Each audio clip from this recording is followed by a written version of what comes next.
오래전에 본 영화입니다. 아마 여러분들 대부분이 아마 보셨을 것으로 생각합니다. 해리슨 포드 주연의 도망자라는 영화가 그 당시에 굉장히 제 마음속에 정말 잘된 영화다라는 생각으로 오늘날까지 기억이 선명하게 납니다. 주인공 해리슨 포드가 살인 누명을 뒤집어 쓰고 공권력의 수사망을 피하여서 계속 도망을 치는 그런 내용의 전개였습니다. 끊임없이 추격하는 추격대와 또 끊임없이 도망가는 주인공의 모습이 긴장을 계속 손에 쥐게 만들었습니다. 오늘 본문에 나오는 이 다윗의 이야기도 바로 그런 장면입니다. 이스라엘의 초대 왕이었던 사울 왕은 자신의 그 왕권을 공고히 지키기 위하여서 떠오르는 태양처럼 온 이스라엘 백성들의 성원을 입고 있었던 다윗에 대하여서 자신의 왕권을 위협할 그런 위험인물로 간주하고 다윗을 제거하기 위하여서 온 군대를 동원하고 있는 그런 모습이 오늘 이 본문의 배경이 되겠습니다. 사울이 날마다 다윗을 잡아 죽이려고 찾았다라는 말씀이 앞에 나오는데요. 오늘 27장 본문 1절에 보면은 다윗이 그 마음에 생각하기를 내가 후일에는 사울의 손에 붙잡히리니, 내가 결국 후일에는 사울 왕의 손에 붙잡혀서 내가 죽임을 당하겠다, 이런 생각을 다윗이 갖게 되었다는 것이지요. 사실 하나님께서는 다윗에게 이미 일찍이 선지자 사무엘을 통해서 기름 부음을 허락하시면서 사무엘 선지자를 통하여서 그를 장차 사울 왕의 뒤를 잇는 이스라엘의 왕으로 삼고자 하는 하나님 당신의 계획을 알게 하셨습니다. 그는 아직 이스라엘의 왕으로 정식 등극하지 못한 상태입니다. 하나님이 한번 그 입에서 내신 말씀은 반드시 폐하여지지 아니하고 그 말씀하신 바를 이룬다는 사실에도 불구하고 다윗은 현실적으로 너무 어렵다 보니까, 그리고 이와 같은 사울 왕의 추격이 근 10여 년 세월 동안 계속되어 오다 보니까 그 피로감에 의하여서 이제는 어떤 생각을 하게 되었는가 하면은 내가 결국에는 사울의 손에 잡히고야 말겠다. 그리고 내가 결국에는 사울의 손에 내가 죽임을 당하고야 말겠다라는 비관적인 결론에 도달하게 되었다는 것입니다. 그렇다 보니까 어떻게 하면 내가 살 수 있을까?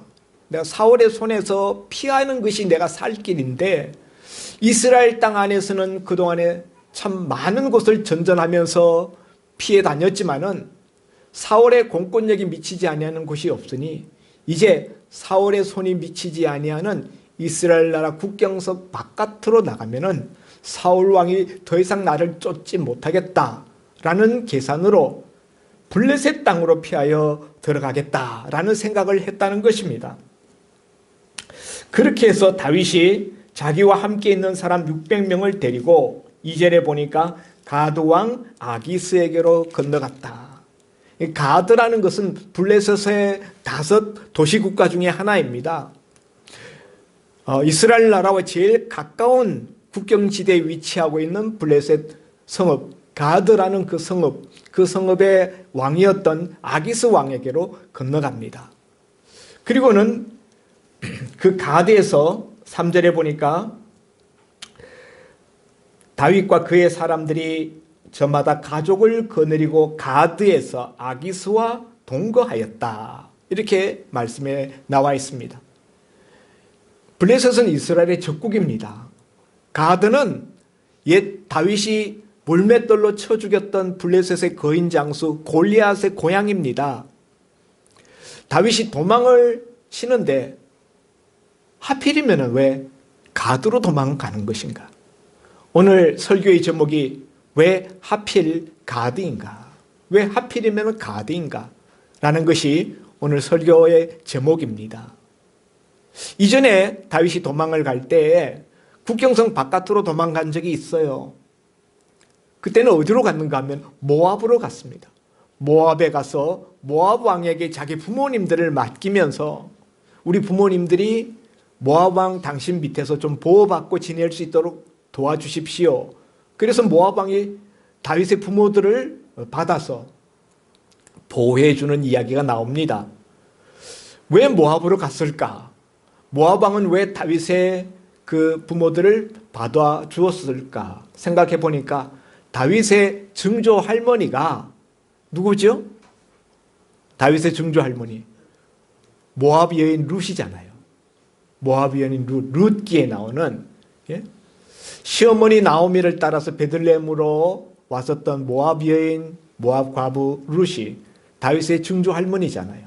그러니까 다윗의 이 혈통 속에는 모압인의 피가 흐르고 있는 거죠. 그래서 모압 왕에게 찾아가서 자기 부모님들을 맡겼고, 모압 왕은 그런 이유로 인하여서 다윗의 부모들을 거두어 간수하여 주었습니다. 그러면은 다윗이 도망을 갈 때 그 이후에 다윗이 이제 다시 이스라엘 땅으로 들어왔다가 이제 다시 국경성 바깥으로 도망을 치는데 하필이면은 골리앗의 고향인 가드로 도망을 갔을까 하는 거죠. 사실은 이전에 보면 21장에 다윗이 가드로 한번 도망친 적이 있었습니다. 사울 왕의 추격들을 피하여서 가드에 가서 아기스 왕 앞에 갔는데 아기스의 신하들이 단번에 다윗을 알아보고서는 다윗을 붙잡으려고 합니다. 다윗이 상황을 보니까 여기서 잡히면 죽겠거든요. 그러니까 그 상황을 모면하기 위하여서 다윗이 그때 미친 사람 신용을 합니다. 침을 질질 흘리면서 그 침을 갖다가 끄적끄적하면서 벽에다가 갖다가 긁고 그러면서 미친 사람 신용을 하니까 가드왕 아기스가 너희가 어째요 나한테 미친 사람을 데려와서 미친 짓 하는 구경을 못해서 그걸 나한테 보이려고 하느냐, 쫓아내라. 그래서 다윗이 거기에서 위기를 모면하게 됩니다. 이미 한 차례 가드왕 아기스 앞에 찾아갔다가 그 개망신을 당하고 미친 사람 신용을 하면서 간신히 모면했었던 그런 과거의 전력도 있는데 왜 다시 그 가드왕 앞에 찾아가서 거기서 그 신하 노릇을 하려고 하는가 하는 거죠. 이 가드 사람들은 다윗에 대해서 어떤 마음을 가지고 있었을까요? 자기들의 장군인 총사령관이었던 골리앗을 쓰러뜨린 그런 원수로 생각하지 않겠습니까? 21장에 다윗이 처음 가드에 갔을 때 반응이 바로 그러했던 것입니다. 그런 한 차례의 실패와 그 참담했었던 정말 미친 사람 신용을 할 수밖에 없었던 그런 그 과거의 불쾌한 경험에도 불구하고 또다시 그 블레셋 가드로 도망치는 이런 다윗의 모습은 참 이해할 수가 없는 것입니다. 그런데도 불구하고 다윗이 이런 선택을 했다면 어떤 이유가 있었을까요? 오늘 27장 1절을 말씀해 보는 바 다윗이 그 마음에 생각하기를 내가 후일에는 사울의 손에 붙잡히리니 내가 결국에는 사울의 손에 잡혀서 내가 죽고 말 거야 라는 이 절망감, 이 두려움, 이 암담한 현실, 이것에서부터 도저히 헤어나올 수 없을 것이라는 그런 생각 때문에 다윗은 전에 한 차례 실패했었던 그 곳, 그 적국의 적장의 고향이었던 그 가드로 다시 피신을 가는 결정을 했던 것입니다. 오늘 이런 다윗의 모습을 보면은 그가 얼마나 위급했으면은, 그가 얼마나 힘들었으면은, 사울 왕의 추격을 피해 다니는 것이 얼마나 지긋지긋했으면은 이런 위험을 다시 감수하고 그 땅으로, 가드 땅으로 피하여 들어갔을까 하는 것을 우리가 조금이나마 이해할 수 있을 것입니다. 여러분, 믿음의 사람도 계속되는 환난과 언제 끝날지도 모를 것 같은 그런 고통의 연속, 그런 고통의 터널을 통과할 때는 믿음을 잃어버리게 되는 것이 인간의 연약함이다 하는 것을 다윗을 통하여서 우리가 깨닫게 됩니다. 블레셋의 수많은 군사들과 어마어마한 그 키꼴이 장대하였던 거인장수 골리앗을 보고서도 두려워하지 않고 단신으로 나가서 싸우고자 했었던 그 소년 목동 다윗의 용기와 믿음은 지금 도대체 온데간데 없이 다 사라진 것 같은 느낌입니다. 그 사람이 그 사람인데 전에는 혼자 나갔지만 지금은 600명의 자기 수하들이 함께 있는데도 불구하고 다윗은 왜 이렇게 두렵고 왜 이렇게 비관적인 생각을 할까요? 이것이 인간이에요. 믿음의 사람도 고난이 끊임없이 계속될 것 같은 그런 암담한 현실 속에 들어가게 되면은 예전의 그 믿음을 다 잃어버리게 되고 믿음 없는 사람처럼 행동하게 되는 것이 인간의 연약함이다 하는 것입니다. 오늘 우리는 이런 다윗의 모습을 보면서 우리가 받아야 될 영적 교훈은 무엇인지에 대해서 생각해 보고자 합니다. 그러면 여러분, 다윗이 이렇게 적과의 동침, 블레셋 이스라엘의 적군인 블레셋 왕에게 찾아가서 그 앞에서 신하 노릇을 하면서 지내는 이 세월이 과연 의미가 있었던가 하는 것을 한번 우리가 생각해 보겠습니다. 다윗이 내가 블레셋 땅으로 피하여 들어감으로 말미암아 사울의 손에서 벗어나리라 이렇게 했더니 나중에 보니까 다윗이 이스라엘 영토에서 벗어났다는 이야기를 사울이 전해 듣고서는 다시는 다윗을 추적하는 일을 그만두었다라고 나와 있습니다. 그러니까 사울의 그 추격대를 피하는 것이 너무너무 지긋지긋하였는데 지금 이제 더 이상 사울의 군대가 다윗을 따라다니지 아니한 모처럼의 평안을 다윗이 맛보게 되었다는 거죠. 다윗의 계산이 맞는 것 같습니다. 정말 지혜로운 결정과 선택을 한 것 같습니다. 그렇지만 여러분, 이 블레셋 땅에서의 약 1년 4개월 동안에 17절에 보면은 블레셋 사람의 지방에서 산 날수는 1년 4개월이었다. 1년 4개월, 1년 조금 더 되는 이 기간 동안이 얼핏 보면은 평안한 것 같아요. 더 이상 자기를 따라다니는, 잡으려고 쫓아다니는 군대가 없으니까 평안한 것 같아요. 그렇지만 결코 평안한 것이 아니었습니다. 그것은 거짓된 평안이에요.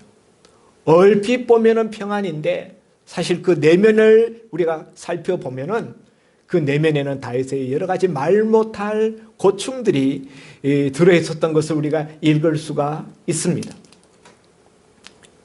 블레셋 가드왕 아기스를 섬기게 되면서 다윗은 자신을 블레셋 왕의 종이라 이렇게 자기를 지칭합니다. 다윗은 이스라엘의 왕으로 기름 부음을 받은 사람입니다마는 적국의 왕에게 가서 몸을 숨김으로 인하여서 그 앞에서 당신의 종, 블레셋 왕의 종이라고 자신을 지칭할 수밖에 없었어요. 그런가 하면은 블레셋 땅에 피하에 있는 동안에는 다윗이 거짓된 삶을 살게 되었어요. 8절 이하에 나오는 이야기가 다윗이 그의 사람들을 데리고 가서 구술 사람과 기르스 사람과 아말렉 사람들을 침노하였다. 다윗이 블레셋 가드 왕에게 내가 당신과 함께 왕도에 거하는 것은 마땅치 아니하니 나에게 지방의 한 변방의 성읍을 주어서 거기서 살게 해 주십시오. 그렇게 해서 시글락 성을 하사받게 됩니다. 600명과 그들의 가족을 데리고 다윗의 식솔들과 함께 이 시글락 성에 가서 1년 4개월 동안 살게 되는데요. 수입이 없잖아요. 600명과 그 가족들까지 숫자를 헤아리면 1000명이 넘죠. 이 많은 사람들의 입에 풀칠을 하기 위해서는 뭔가 수입을 해야 되는데 이것을 위해서 다윗과 그 600명의 부하들은 날마다 변방에 나가서 다른 사람들을 침략하고 그들의 소유물과 그들의 가축대들을 약탈하는 일을 날마다 일삼게 됩니다. 그래서 이 블레셋 왕 밑에 가서 사는 다윗의 세월은 어떤 삶이었는가? 날마다 다른 사람들을 약탈하는 삶이에요. 그 약탈 대상은 구술 사람, 기르스 사람, 그리고 아말렉 사람. 이런 부족들을 침공하였습니다. 대략적으로 이스라엘 백성들이 애굽에서 탈출하여서 가나안 땅으로 오는 그 노정에 팔레스틴 그 남부 지역에 있었던 민족들입니다. 여기 대표적인 민족이 여기 아말렉 족속이 세 번째로 나오죠. 이스라엘을 광야에서 공격하였던, 하나님께서 멸하라고 사울 왕에게 명령하였던, 그런데 사울이 멸하지 아니하였던 그 아말렉 족속, 그것을 지금 다윗이 블레셋 진영 속에 들어가서 숨어 지내면서 그 아말렉 족속을 치고 있는 그런 모습을 보게 됩니다. 그런데 이렇게 이스라엘과 적대적인 관계에 있는 족속들을 집중적으로 다윗이 공격을 하여서 그들의 것들을 약탈하는데, 돌아와서는 뭐라고 이야기하는가 하면은 오늘은 내가 누구를 침공하였느냐라고 아기스 왕이 물으면은, 오늘은 유다 남쪽 지역, 유다 남쪽 네게부와 또 여라무엘 사람의 광야와 네게부와 겐 사람의 네게부입니다. 네게부라는 것은 팔레스틴 남쪽에 있는 광야 지대를 말하는 것입니다. 그런데 보고할 때, 블레셋 왕 아기스에게 보고할 때는 유다를 쳤다라고 이야기를 해요. 유다는 다윗이 속해 있는 자기 지파예요. 다윗은 유다 지파 출신이잖아요. 유다 지파를 쳤다. 이거는 기만 전술이죠. 자기는 아말렉 족속을 쳤는데 가드 왕 아기스에게 보고할 때는 유다 지파의 남쪽을 쳤다라고 거짓 보고를 하는 것이죠. 왜 이렇게 합니까? 가드 왕 아기스의 환심을 얻기 위하여서, 또 가드 왕 아기스의 신임을 얻기 위하여서 다윗이 자기의 모국인, 자기의 본토 유다 지파를 공격함으로 말미암아 이제는 이스라엘과 완전히 원수되었다라는 것을 믿게 하기 위한 다윗의 기만 전술이죠. 실제로 아기스 왕은 다윗의 이런 이야기를 듣고 그걸 믿었어요. 그래서 다윗을 신임하고 나중에 이스라엘과의 전면전을 벌일 때에 다윗을 선봉에 세우려고 합니다. 같이 전투에 참여하도록 명령을 하는 것을 보게 됩니다. 가드 왕 아기스 밑에 들어가서 신하 노릇을 할 때 다윗의 삶은 특징적인 것이 이렇게 거짓말하는 거예요. 가드 왕 아기스에게 거짓말하는 거예요. 실제로 자기의 삶과 남에게 이야기하는 그 삶이 상반된 모순적인 그런 이중 플레이를 하고 있다. 이중 플레이. 그런가 하면은 자기가 다윗이 나가서 정보를 하는 아말렉 족속이라든지 또 여기 그술 사람이라든지 기르스 사람들, 그 부족들을 침공하였을 때 남녀노소를 가리지 않고 완전히 멸절시켰어요. 보통은 남자 장정들만 이제 죽였는데 지금 다윗은 그렇게 하지 아니하고 여자들과 어린아이들까지 다 죽였어요. 아니, 몰살을 시켰습니다. 왜 그랬는가? 한 사람이라도 살아서 블레셋 가드왕 아기스에게 이와 같은 사실을 고해 바치게 된다면은 다윗이 말한 바 유다 지파의 부족들을 쳤습니다라는 이야기가 거짓말이라는 것이 들통나게 되니까 한 사람도 블레셋 가드왕에게 다윗이 행한 이 실상에 대해서 알지 못하도록 하기 위하여서, 입을 아무도 열지 못하도록 하기 위하여서 어린아이까지 다 죽였다는 거예요. 이런 삶으로 말미암아 다윗의 삶은 아주 잔인한 삶이 되었고, 또 하나는 거짓된 삶이 되었어요.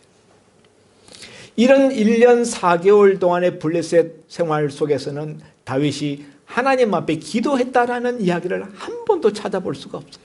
다윗이 여호와께 물어 가로되, 이런 이야기를 우리가 발견할 수 없습니다. 그 전에는 이스라엘 땅에 있을 때는 다윗이 자기에게 피하여 온 제사장을 통하여서 거듭거듭 하나님의 뜻을 물었던 그런 모습이 있었는데, 지금 블레셋 가드왕 아기스 밑에 도망간 다음에는 한 번도 하나님의 뜻을 묻거나 하나님 앞에 기도한 모습을 우리가 발견할 수 없어요. 거기서는 단 한 편의 시편도 기록했다는 것을 찾아볼 수가 없습니다. 다윗이 시편에 수십 편의 시를 썼지만은 이 블레셋 가드왕 아기스 밑에서 거짓된 삶을 사는 동안에 자기 양심을 속이면서 어린아이까지 무차별하게 살해하는 이런 잔혹한 그 삶을 이어가면서 시편을, 거룩한 시편을 쓸 수가 없었던 것이지요. 그러므로 우리가 외견으로 볼 때에 다윗이 사울의 손을 피하기 위하여서 블레셋 가드왕 아기스 밑에 들어가서 적과의 동침을 하면서 살아갈 때 더 이상 쫓기지 아니하는 삶을 살아서 평안한 것 같았지만은 다윗의 내면은 자기의 양심과 싸우면서 날마다 자기의 본성과 어긋난 잔혹한 일을 일삼으면서 살아가야 되는 그 괴로움과 아픔이 있었다는 것이죠. 그리고 마침내는 큰 문제를 만나게 됩니다. 1년 4개월이 지난 다음 가드왕 아기스가 이스라엘과의 전면전을 선포하게 됩니다. 그래서 블레셋의 모든 군대를 동원해서 전투에 나가게 되는데, 다윗을 신임하였던 블레셋 가드왕 아기스는 다윗을 불러서 너와 너의 군사들 600명 군사들도 우리와 함께 전장에 나가야 된다. 그래서 같이 전장터에 나가게 됩니다. 사울 왕도 이스라엘 군대를 모아가지고 나오고요. 블레셋 왕도 블레셋의 모든 군대를 모아가지고 나가는데 다윗이 블레셋 군대의 일원으로 전투에 출전하게 되었던 것입니다. 이 전투가 벌어지게 되면 다윗은 어떻게 해야 됩니까? 이때까지 자기를 보호해 주었던 가드왕 아기스 편에서 싸워야 됩니까? 아니면은 이스라엘 편에서 싸워야 됩니까? 다윗은 이러지도 저러지도 못할, 이스라엘 편에 들어간다는 것은 사울왕 밑에 들어간다는 건데 사울왕에게 가는 즉시 잡혀서 죽을 텐데 이러지도 저러지도 못할 그런 딜레마에 빠지게 됩니다. 하나님이 이때 개입하셔서 다윗을 이스라엘과 싸우지 않도록 하나님이 거기서 빼내주지 아니하셨더라면은 다윗은 블레셋 가드왕에게 배신자가 되거나 아니면은 동족인 이스라엘 민족에게 배신자가 되거나, 이래도 배신자요 저래도 배신자, 배신자의 그 길에서 벗어날 수가 없는 그런 운명에 처하게 되었던 것입니다. 사랑하는 성도 여러분, 오늘 이런 다윗의 모습을 성경이 우리에게 보여주면서 우리에게 말씀하시려는 바가 무엇일까요? 하나님의 자녀들은 아무리 힘들고 고달퍼도 신앙의 자리를 떠나면 안 된다는 거예요. 이스라엘 땅 안에 있는 것이 신앙의 자리에 머무는 것입니다. 사울 왕이 아무리 다윗을 잡으려고 그래도 사무엘상 23장 14절 말씀을 보면은 한번 찾아볼까요? 사무엘상 23장 14절.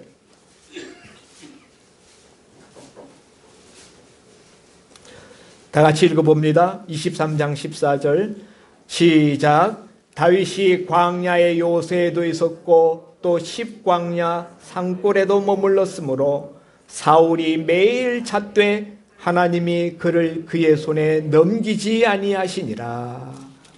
사울 왕은 다윗을 잡아 죽이려고 매일매일 찾아다녔어요. 그럼에도 불구하고 다윗이 잡혀서 죽지 아니하였던 것은 하나님이 다윗을 사울 왕의 손에 내어주지 아니하였기 때문이라 말씀되어 있습니다. 하나님이 다윗을 그 손에 쥐고 있는 한 아무리 사울 왕이 날마다 다윗을 찾아 헤맨다 할지라도 결코 다윗을 그 손에 넣을 수는 없는 것입니다. 그러므로 여러분, 우리는 아무리 힘들고 고달프다 할지라도 우리가 신앙의 자리, 이스라엘의 땅을 떠나서는 안 된다. 이스라엘 땅을 벗어나는 것, 그 신앙의 자리를 이탈하는 것이에요. 여러분, 우리는 넘어져도 십자가 앞에 넘어져야 됩니다. 넘어져도 십자가 앞에 넘어져야지. 우리가 신앙의 자리에서 살아가는 것이 힘들어요. 사실 힘들 수 있어요. 어떤 때는 조그만 교회에서 직분자로 살아가는 것이, 직분자로 섬기는 것이 여러 가지 많은 부담들이 있습니다. 그래서 좀 큰 교회 가서 내가 이런 부담 없이 내가 신앙생활 했으면 좋겠다. 그래서 교회를 떠나는 분도 있고, 또 어떤 분들은 아예 이 교회 생활 자체가 너무 힘들다. 신앙생활 자체가 너무 힘들다. 봉사하는 것도 그렇고 11조도 그렇고 헌금 부담도 있고 아예 교회 생활을 그냥 좀 쉬어야 되겠다. 이런 생각을 하고 아예 교회 예배 생활을 끊어버리는 분들도 있습니다. 그런데 여러분, 그렇게 해서 적국의 땅에 들어가서, 불신앙의 땅에 들어가서 우리가 잠시 평안한 것 같지만은, 그러면 우리가 잠시 평안할 것 같지만은 결코 평안하지 않습니다. 그곳에서는 우리가 거짓말해야 되고요. 우리가 잔혹한 삶을 살아야 되고요. 그리고 마침내는 우리의 정체성에 맞지 않는 그와 같은 일을 하게 되는 자리로 내몰리게 된다는 거죠. 하나님의 백성인데 사탄의 종이 되어서 하나님의 백성들과 싸워야 되는, 도저히 받아들일 수 없는 그런 삶의 자리로 내몰리게 된다는 거예요. 이 딜레마의 자리에 빠지게 된다는 거예요. 그러므로 여러분, 우리는 어떤 어려움이 있다 할지라도 우리가 신앙의 울타리를 넘어가서는 안 된다 하는 사실입니다. 아멘입니까? 다윗이 정말 블레셋 땅으로 내가 피하여 들어가겠다라는 이런 생각을 지금 벌써 두 번째나 하고 두 번째 이렇게 실행에 옮기지 않습니까? 이런 걸 보면은 다윗이 많은 생각을 한 끝에 내린 결론이라는 것을 우리가 알 수 있습니다. 옛날에 자신은 혼자 싸울 때는 자기만 죽으면 그만이에요. 골리앗과 싸워서 자기만 죽으면 그만이에요. 그런데 지금은 다윗을 따라다니는 사람들이 1000명이 넘어요. 600명이라는 것은 장정만 600명이니까 그들의 가족들, 처자식들이 있었잖아요. 그러면은 1000명 넘는 사람들이 다윗에게 기대어서 다윗과 함께 살아가고 있는 거죠. 이 많은 사람들을 매일매일 그들의 먹거리 문제를 해결한다는 것도 보통 문제가 아니에요. 혼자 도망 다니는 것은 쉬운데 이 1000여 명 넘는 많은 사람들을 데리고 도망 다닌다는 것이 얼마나 어려웠겠는가 하는 것은 우리가 능히 짐작하고도 남음이 있습니다. 그러므로 다윗이 인간적인 이런 생각을 하게 되었는데, 여러분, 다윗이 그 마음에 생각하기를 내가 후일에는 사울의 손에 붙잡히리니 블레셋 사람들의 땅으로 피하여 들어가는 것이 상책일 것이다. 그게 가장 좋은 방법일 것이다. 이거는 다윗의 인간적인 생각이라는 거예요. 예? 실패의 원인은 어디에 있습니까? 하나님의 말씀, 하나님의 약속보다도 내 인간적인 생각이 앞서게 되면은 그것이 우리를 실패하게 만든다는 사실입니다. 여러분, 우리가 힘들고 어려울 때, 그때는 인간적인 생각을 내려놓고 뭘 해야 되겠습니까?